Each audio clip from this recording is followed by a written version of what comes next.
Next up on the Brewbound live stream, it's a conversation with our beer champions of the year. Hello, it's Brewbound managing editor Jessica Infante.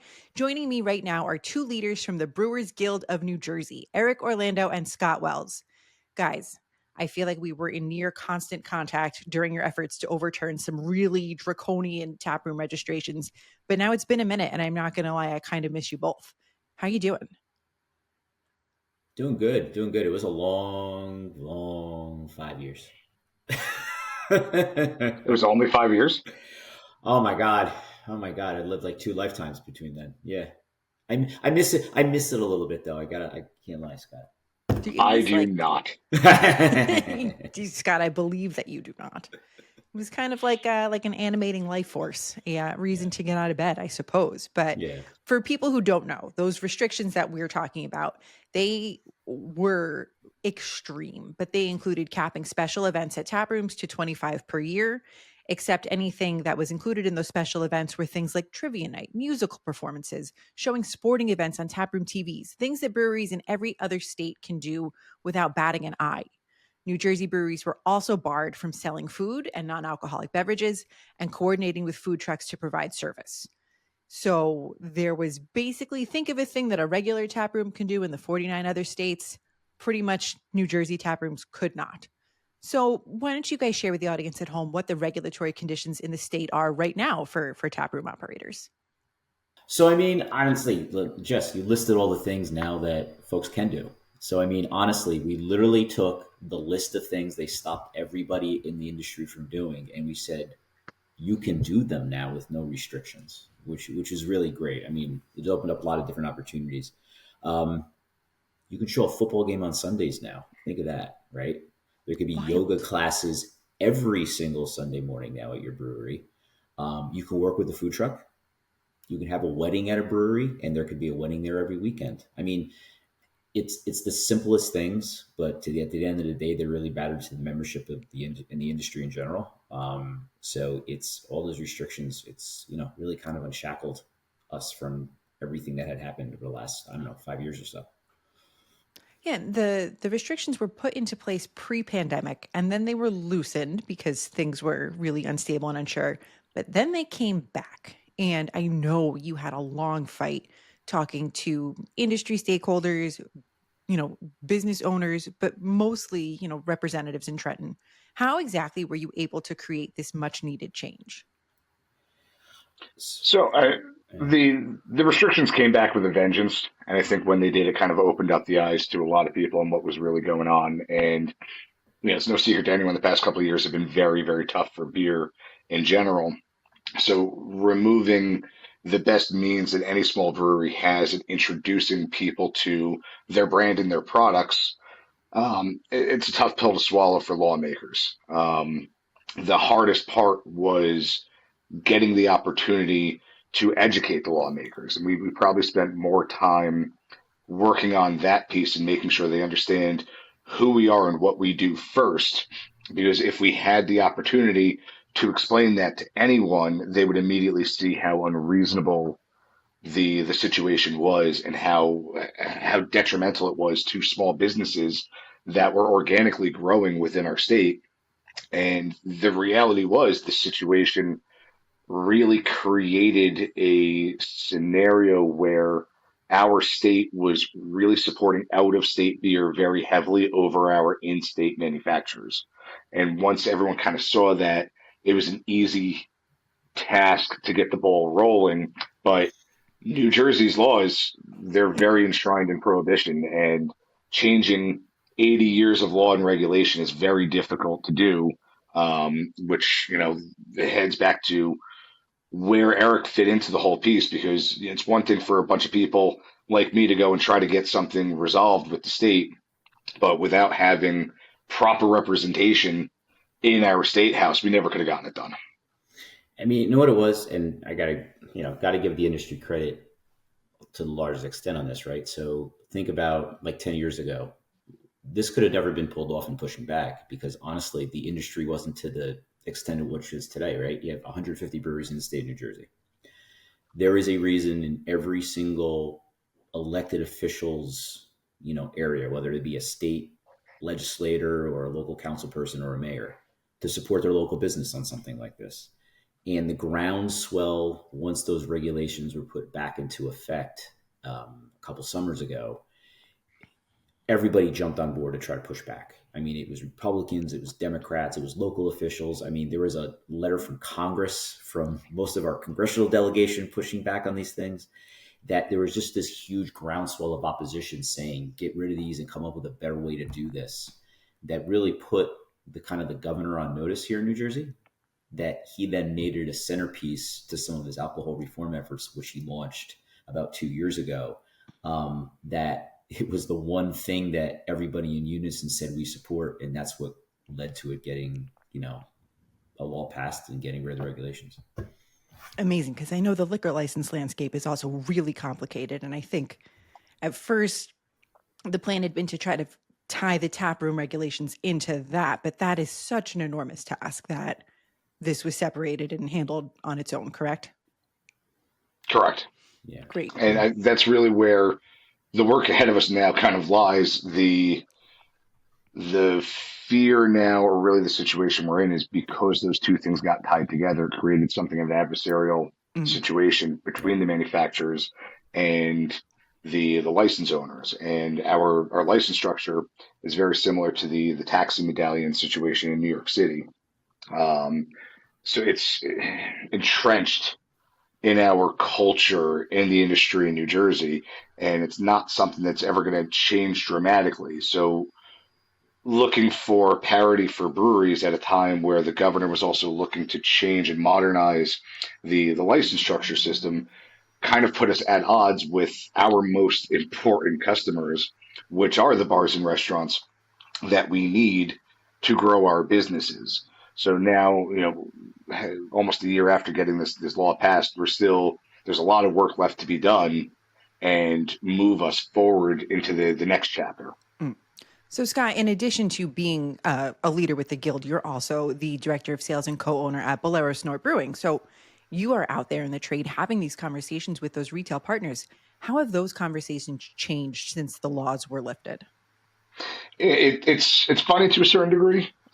There's a great outpouring of support from a lot of the bars and restaurants that it's important to them and to their business model to show their customers that they're supporting local industry. They're buying local. They're a small local business. We're a small local business, and we're supporting each other. Unfortunately, it's a small percentage of the license owners in the state that kind of feel that way. There's been no shortage of other license owners that have since stopped carrying New Jersey made beer completely. There were rumors and falsehoods and misunderstandings and mischaracterizations that kind of circulated through the industry from some of our opposition that were kind of pushing this false narrative that the breweries were out to harm the license holders, and the license holders reacted by not carrying New Jersey beer anymore. And a lot of that hasn't changed since. Some of it has calmed down, but a lot of it hasn't. So there still is a lot of work, like I said, to be done with that, but we've spent a lot of this time since then focusing our attention there. The bill that we got passed focused entirely on our tasting rooms, not on the distribution side of our business. So we're really looking to continue that path to make it easier and, most importantly, create a scenario where the consumer in New Jersey isn't limited in what choices they have for beer to purchase based on the handful of license holders in their community, but they have access to the beer that they want and the better products that they deserve. I mean, and well, the on-premise is vital to craft beer. So important. So it's absolutely these two channels really can coexist and do. So I'm happy to hear that these things can be repaired. Mm-hmm. But Eric, what have you heard from Guild members in the months since the ban was overturned? What's their general feeling? So it's really just an ease of doing business now, right? Mm-hmm. There is such an unpredictable nature to a lot of the things that they were allowed or not allowed to do. And it seemingly was always a moving target. Trying to run a small business, any business, without some level of predictability in terms of what regulators are going to say you can't do is almost impossible, right? So just the idea that now, to a certain extent, their rights and privileges are in black and white, and that they could say, I can do this, and I don't have to, go to the state to ask for permission on some of these things, is a huge win. That, the fact that you can plan out a year in advance about what type of events you're going to do. I always thought it this way, and it's funny. I brought up weddings before. Imagine, imagine having somebody come into your brewery and say, "I want to have my reception at your brewery," and you have to literally tell, the couple, "Well, I can't necessarily accept you wanting to use our brewery as one of the 25 events we're able to have on premise, or something might change legally at some point, which you might have to cancel your wedding."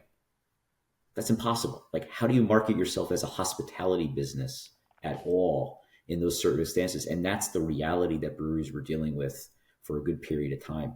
So having those things gone, it really is a really better foundation to operate on in New Jersey. I mean, also Scott talked about too, it's like we're trying to concentrate now and really trying to promoting the industry, promoting the product. In what we do in terms of trying to change all these statutes and laws regarding privileges. That's a once in 10-year thing sometimes here in New Jersey, right? That's just the culture we live in the way things are done. Like Scott said, we're still dealing with largely a prohibition-based system in terms of licenses and having these things that cost $1 million to allow you to pour someone a beer. We're still dealing with the realities of that, but we definitely have a better climate to work in, that we don't have to worry about those things that other folks haven't thought about ever in terms of operating their business. Well, so Scott, what has this meant for Below or Snort? How have you changed what you do in the tap room? And what has been your favorite event that you guys have hosted since you were able to? All right, that second one's tough. I got to put a little thought into that, but the first part of the question, what's been really interesting, we've seen kind of a changeover in our community and our direct neighborhood here.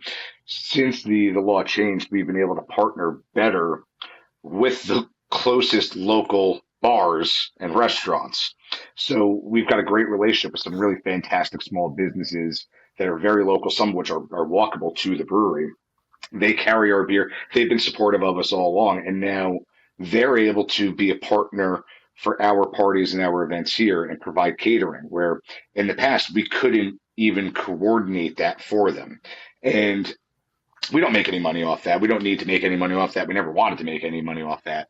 But having the ability that when people are looking to book their birthday party, their rehearsal dinner, whatever it is, we've got these great partners that are super local to us that do phenomenal catering, and they're able to come here, and it's a new avenue for them to introduce more people in this community to their product. So we're starting to just now see the strong symbiotic relationship in the industry that most of our neighboring states have had for a long time. And I think it's going to take time for the rest of the state to see that type of opportunity does exist. But they've never had an opportunity to see that because it couldn't have existed in the past. We're not a very event driven brewery. Our product can be a little outlandish at times.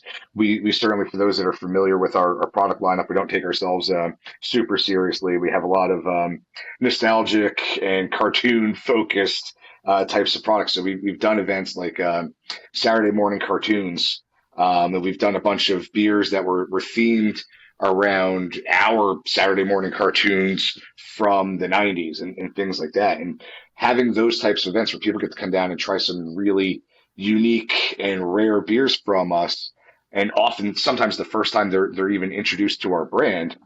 And now we're able to partner with the local restaurants nearby that they could quick scan a QR code in our tasting room and get food delivered super quick from one of the other local businesses. That has been a huge changeover. Seeing the people that are able to come in here and kind of just sit down and relax and have a meal while they're enjoying our beer before they go out to check out one of the other places in the area. That's a big difference. Where in the past it was difficult to get food, and it's an alcohol industry. We don't want people drinking anything without having the access or availability of food. So it has been a big changeover where our events are certainly more impactful now, and certainly people are enjoying going to their breweries throughout the state more than previously because it is now more of a welcoming environment. And I really do think that the more this evolves, the more the restaurants in the area are going to see that they're getting the benefit of that beer tourism, that agritourism, because people are hitting these breweries as a destination. But we're still selling just beer. We're still, we're very limited and restricted on what we're selling, and we're only trying to promote our brands in our tasting room. So these folks that are coming out and checking us out and coming to an event at a brewery, they're going to go out and have dinner at a restaurant nearby, or check out some of these other local places, or in many cases throughout the state, hit that distillery that's nearby and really check out more business. So, I think we've seen this in the alcohol industry really over the last 10 to 12 years, where that relationship has built up over time and made craft beer so successful for everyone in the industry. New Jersey's just at the infancy of that now, and hopefully that ball keeps rolling. It's a very special place. Well, Eric, what's next on the horizon for the Guild? So next on the horizon, like I said, is really trying to work on trying to like market the brand of the Guild, but also market the brand of Jersey craft beer. We got some pretty special events coming here to the state of New Jersey in the next few years. 250th anniversary of the country, World Cup coming to MetLife Stadium, the finals coming. So it's trying to like partner not only with the state, but a lot of other partners in the hospitality space to try to kind of co-brand those events with New Jersey beer. I mean, the state of New Jersey already is doing different talks about the history of New Jersey and it's in the American Revolution at breweries, like every single weekend right now, which is really cool. Cool. We might doing some collab beers with the World Cup. We're working with our state's restaurant association to see if we can try to partner local breweries with local restaurants directly, which I don't know if I was thinking about this a year or so ago, I could have never thought that happening, but those doors are now opening because we've gotten past some of these statutory challenges that the industry was dealing with. So I think we're really in promotion mode now. We're trying to a certain extent, try to repair maybe some of those relationships over the past few years that were strained because of this huge issue. Try to bring more New Jersey beer to craft beer consumers, not only on premise, but out there in restaurants and liquor stores. Amazing. Well, I know that you both have worked so hard on this because I was there asking you questions the whole time. So it's our honor to be able to honor you guys this way. I can't think of anybody more deserving of being called the beer champion of the year for this year. So thank you both for always being such great sources and partners in the news. And you've done so much. So I hope you are as proud as I am of you. That means a lot. Thank you. Thank you, Jess, and thanks to the Brewbound folks.